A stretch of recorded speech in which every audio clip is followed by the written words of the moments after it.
Hello, I'm Danny Cook, and welcome to the fourth episode of Halftime Cuppa's Halftime Podcast, a 15-minute show where we discuss just one footballing topic in as much detail as possible. Joining me on today's show, we have Connor Martin and Ese Agboaye. Thank you very much, chaps, for joining me. Even Danny, how are you? I'm fine, Connor. How are you? Not bad, mate, not bad. Good. And Ese as well. How are you? Fine, thank you. How are you? I'm good. Good. Okay. So on to today's format. As always, the panelists will be debating a topic. Each panelist will either be arguing in favour or against the topic. So tonight's topic has already been decided via a coin toss as to who will be for and against. The topic itself is going to be whether England could win another World Cup. And the result of our earlier coin toss is that Ese is going to be arguing in favour of England winning another World Cup, and Connor is going to be arguing against England winning another World Cup. So interesting to see who comes out on top. And of course, the winner will be decided by you, the listener, by casting your vote in the poll below.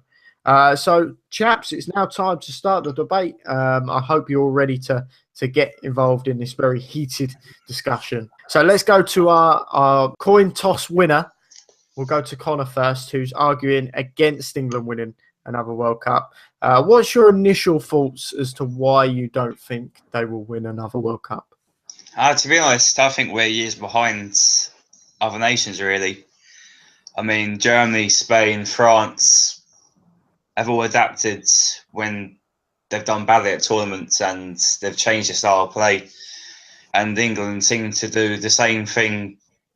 I mean, they qualify all right. They do great in qualifying, don't get me wrong. But then again, the teams we play in qualifying are usually awful. Or teams that have fallen them away and now have and like struggling. Like they used to have decent players, but they're now rebuilding and they're not so good.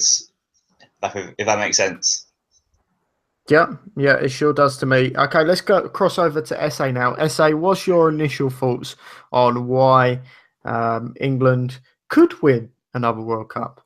Well, I understand that fans can be pessimistic about England's chances in the World Cup, but if you look at the success of the under-20s, under-17s, and the women's side, then I think you can be hopeful about England's chances at the World Cup.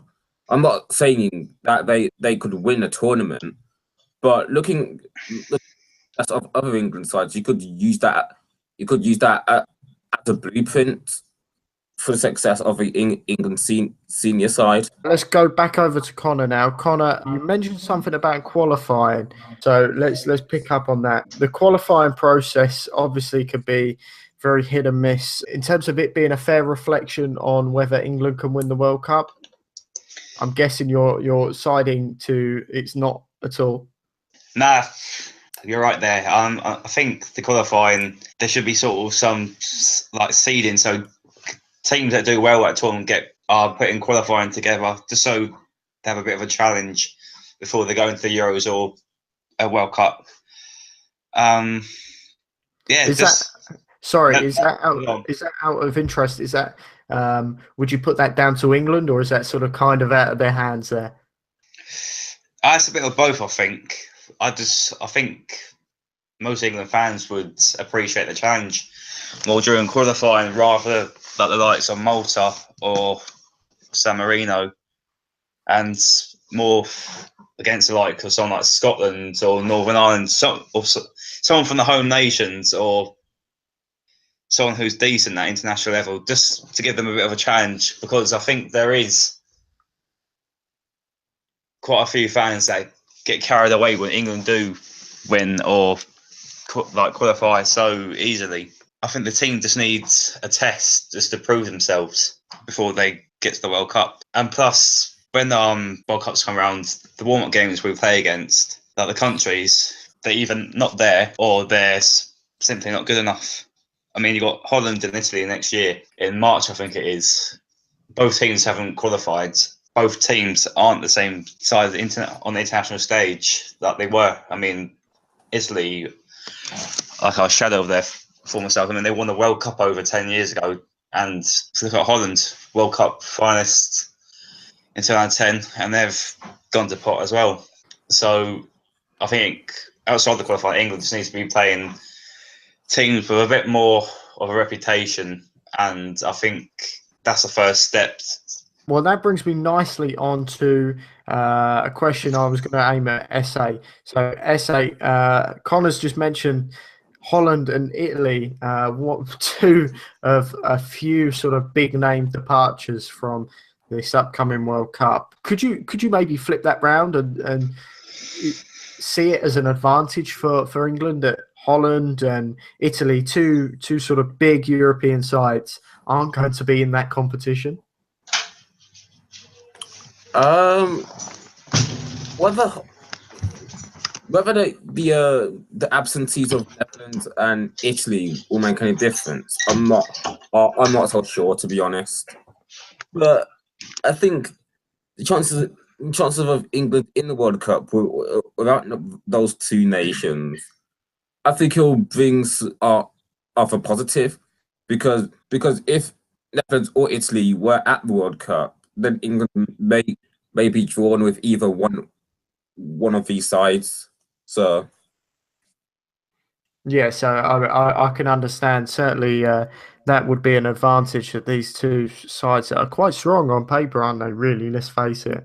And yeah, if England was to draw them in a World Cup game, in an actual tournament game, I certainly would be feeling very worried. So fair point there, fair point. Let's go back over to Connor now. Connor, you've talked about having meaningful friendlies and stuff like that, but didn't we just have some against Brazil and Germany? And the fact that I know England played their youngsters, but the fact that they didn't essentially beat Germany, Brazil, do you think that that's maybe a negative in terms of England's future? I mean, like, playing them two and not losing is always a good sign, I guess. But it would be nice. I know both games we played quite young sides, but like, it would have been nice just to see them lads sort of really going for it and attacking, like Brazil and Germany, just to really push themselves. But yeah, like it's a weird one. I know they're two big games, but they didn't seem that big. I know it's Germany and Brazil, but it didn't have the same hype. It felt a bit flat. Yeah. So you don't feel that. Yeah, you don't feel that was a fair preparation for the World Cup then? Yeah, I mean, it's like, I don't think the country cares as much about England as it did about 10 years ago, 10, 15 years ago. Like, the country sort of fallen out of love with the national side, and I know like I said, the big teams and the big games, they're good for like a test for young players, but it all seems a mix between a test and a bit pointless. It's just a little bit strange. Well, we've now come to the time to sort of allow an open debate, more of a tennis game between you both. So we'll start off with you, Connor. If you want to fire something at Ese as to why, maybe a reason we haven't heard yet as to why England won't win the World Cup or won't win a World Cup. I'm trying to think now. Jesus. That's okay. Whilst you think, Ese, obviously, once he's given his point of view, you just come back and just keep it going for a couple of minutes. The only reason why I think England can go far in the World Cup is because of the success of their youth sides, which I mentioned a little earlier. So if they follow the blueprint of the youth sides, then there's no reason to see why they can't do well. Connor, the floor is yours. What have you got for that? Well, I think mentality plays a lot as well. Like, if I think there's too much pressure on players when they hit the World Cup. I know we're a big football nation, but we haven't been successful in years. Like the last time we were successful at a tournament was what, Euro '96. That's the only big success England have had since winning the World Cup. Hold on. What about the Savanko and Exon years? England are fairly successful. Well, we didn't win anything, but I mean, they were successful, but they didn't do nothing. That team should achieve so much more. They should have beaten Portugal in that quarterfinal before they went out on penalties in the Euros. Yeah, but you forget England are not very good at penalties. So, but the thing is, penalties and all that, it's all mind over matter. Like if you've taken them week in, week out in the Premier League, scoring them, I think it's all penalty. It's just all in your head. The pressure's all in your head. You step up, but like I said, 2006. I disagree. Like the semi-finals in, like we played. Like I forget who Greece played in the semi-finals, or wasn't it France? I think so. It was either Portugal or Greece played France, but even still, that Euros was winnable. The 2006 World Cup was winnable if we got through in the quarterfinals. Then you just think that team under Sven-Göran Eriksson, and even the one that failed to qualify for the Euros 2008, they could have done so much more. Yeah, I see what you mean. Because like if we got to the Euros that year, there was no reason. I mean, Germany had a good side, Spain had a good side, but Beckham, Defoe, Owen, Lampard, Gerrard, even bloody Peter Crouch were on good form around then. Do you know what I mean? Yeah. And if we can pop back to SA, do you want to just wrap up for us? As in, because you were saying you disagreed with one of the points that Connor was on about a couple of minutes ago. Yeah, he was saying that penalties are about mind over matter, which I agree with. But I think taking penalties in a Premier League match, I don't think it has anything to do with the success rate of penalty shootouts. Like, I mean, if you score a penalty in a match, but then miss in a shootout, it doesn't really correlate in any way. We are going to have to wrap up there because time is against us as always. And but before we end the show, thank you very much, guys, for your debate there. But before we end the show, we've just got a few comments that we've just taken from some general public. So you can now take a listen to them now. Could England ever win a World Cup again? Yes, with the right youth policy currently, I think they're rushing the players through too much. Not for a long, long time. I think there needs to be huge advances in the academy setup to really get any positive outcome. I think it's going to be decades before we win the World Cup. Maybe in like a couple hundred years when we're all dead.